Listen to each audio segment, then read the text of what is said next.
এই যে দেখেন জারিফ বাবু তার বাবার জুতা পরিষ্কার করছে। আসসালামু আলাইকুম, কেমন আছেন সবাই? সবাইকে ফারজানা ব্লগস ভিডিওতে স্বাগত। তো আবারও আরেকটি নতুন ব্লগ নিয়ে চলে আসলাম আপনাদের সামনে। তো এই ভিউটা আমার কাছে এত ভালো লাগে, আর বলেন তো আমরা কোথায় যাচ্ছি? তা আসলে আমরা এক ভাবি এক, আর হয় আর এক। এটাই আমাদের হচ্ছে জীবনের হচ্ছে একটা, কি আর বলবো, ওই যে কথায় আছেন উপরওয়ালা আমাদের ভাগ্যটা আগেই নির্ধারণ করে রেখেছে। তো যাই হোক, এই রাতের এই ভিউটা আমার কাছে খুবই খুবই ভালো লাগে। দেখেন এত সুন্দর করে লাইটিং করে, এটা একটু আমি আর লোভ সামলাতে পারছিলাম না, তো একটু ভিডিওটা করেই নিলাম আর আপনাদেরকেও একটু দেখিয়ে দিলাম।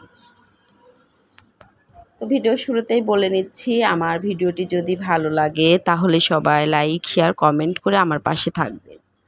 আপনাদের লাইক আমাকে অনেক অনেক গুণ উৎসাহিত করে তোলে আরেকটি নতুন ভিডিও বানাতে। তো আশা করছি আজকের ব্লগটিও আপনাদের কাছে অনেক ভালো লাগবে। তো ঠিক আছে, দেখতে থাকুন আমার ব্লগটি। তো চলে এসেছি আবারও সেই মাতৃটানে, চিরচেনা সেই শহরে, আমার হচ্ছে প্রিয় পাবনাতে। তো হঠাৎ করে কাজ পড়ে গিয়েছিল আমাদের। তো ঈদে এসেছিলাম, আবারও ঈদের ভিতরেই আসার ইচ্ছা ছিল। তো যে বললাম, ভাগ্যের লিখন না যায় খণ্ডন।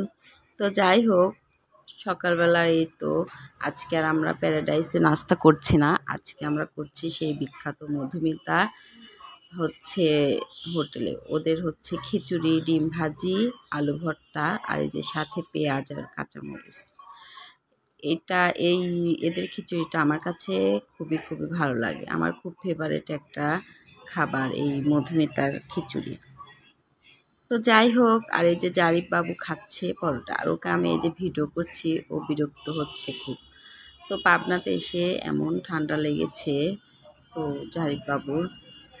তো যাই হোক, তো আমরা হচ্ছে নাস্তা করে টোরে এখন খেতে এসেছি সেই খোলা আকাশের নিচে গরুর দুধের চা। আর পাবনাতে এসেছি আর এই খোলা আকাশের নিচে গরুর দুধের চা খাবো না তাই কি হয় বলেন?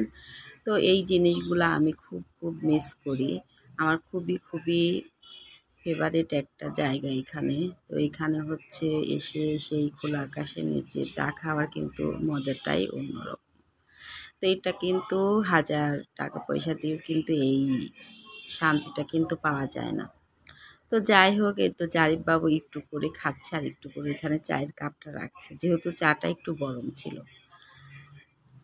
তো চাটা খেয়ে এখনো দেখি সকাল সকাল দোকানপাটে তেমন খোলে নাই। তো সকালের নাস্তা খেয়ে আমরা হচ্ছে চা খেতে চলে এসেছি। তো হঠাৎ করে আমাদের পাবনাতে চলে আসে, একটু কাজ পড়ে গিয়েছিল। তো দেখতে থাকুন আমার ব্লগটি। জারিফ বাবু কি খাচ্ছে? আমরা আম খাচ্ছি, জারিফ বাবুর দিদুর বাড়ি আম। এই যে খাও।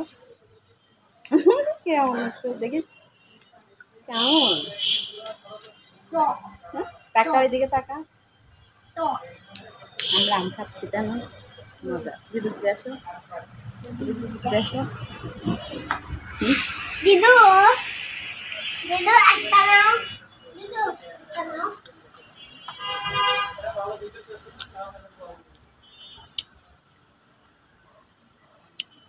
এই যে দেখেন জারিফ বাবু তার বাবার জুতা পরিষ্কার করছে। নিচে না, নিচে না, উপরে উপরে। জারিফ নিচে ময়লা, নিচে পরিষ্কার করতে হবে না, উপরে উপরে।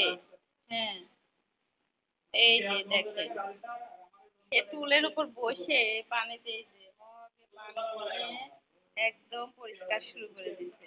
তুই কি করছিস জারিফ? সবাই কিন্তু মাশাআল্লাহ বলবেন। এটা জারিফ বাবুকে বলছি, ওইটা ওই যে আমার ভিডিও যারা দেখে তাদেরকে বলছি।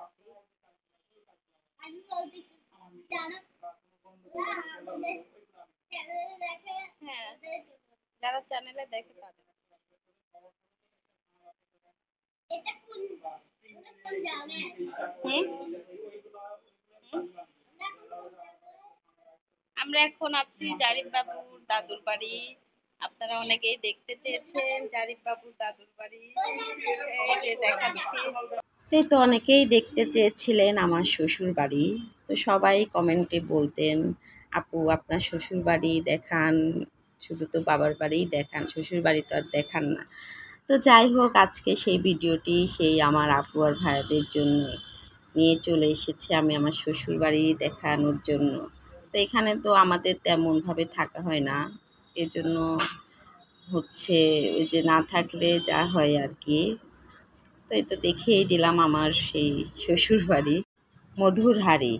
তো আপনারা অনেকেই দেখতে চেয়েছিলেন, তাদেরকে আজকে আমি দেখিয়েই দিলাম আমার শ্বশুর বাড়িটা। তো এখানে তো আমাদের তেমনভাবে থাকা হয় না।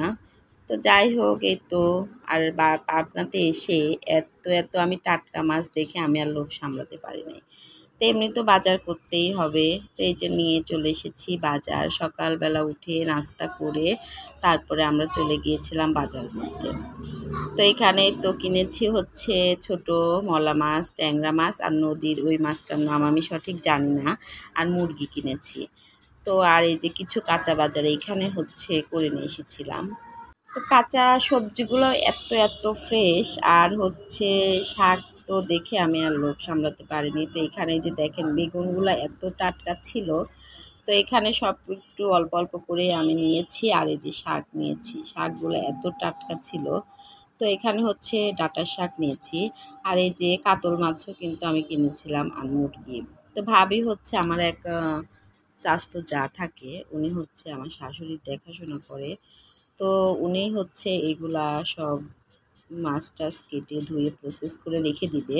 তো ভাবেই হচ্ছে সব কিছু আমাদের বাসায় করে, রান্না টান্না করে। আমরা যখন আসি তখন উনি রান্না টান্না করে, আর আমি মাঝে মধ্যে শখ করে একটু রান্না করি, যেহেতু বাসা থেকে তো কাজ টাজ রান্না বান্না করেই আসি, এই জন্য আর এখানে এসে তেমন রান্না বান্নার কাজে হাত দেই না। তো এই তো ভাবি হচ্ছে অলরেডি রান্না বান্না শুরু করে দিয়েছে। এখানে হচ্ছে মুরগির মাংস, ভাত, ডাউল, আমডাউল রান্না করতে বলেছিলাম, আর ছোট মাছ। তো একটু রান্নাটাও আপনাদের সাথে শেয়ার করলাম, আর এই যে সেই ভাবিকেও একটু আপনাদেরকে দেখিয়ে দিলাম। তো ভাবি হচ্ছে রান্না বান্না করছে, আর পাশেই হচ্ছে আমার শাশুড়ি মা বসে আছে। তো সবাই আমার শাশুড়ি মায়ের জন্য দোয়া করবেন, আল্লাহ পাক যেন তাকে সুস্থ রাখে, ভালো রাখে।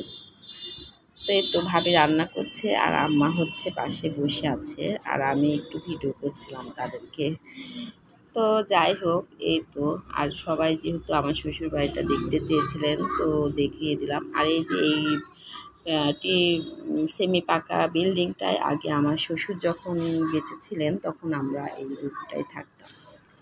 তো শ্বশুর মারা যাওয়ার পরে তখন এই যে এই বিল্ডিংটাও ছিল, পড়েছিল, তো এই বিল্ডিংটাতেই ছিলাম। তো আজকে শ্বশুর বাড়িটা দেখেই দিলাম, আর কমেন্টে বলবেন কেমন লাগলো আমার ভিডিওটি। তো আজকে এই পর্যন্ত, এই ভিডিওটি আর বেশি বড় করব না। তো সবাই ভালো থাকবেন, সুস্থ থাকবেন, ফারজানা ব্লগস বিডির সাথেই থাকবেন। আল্লাহ হাফেজ।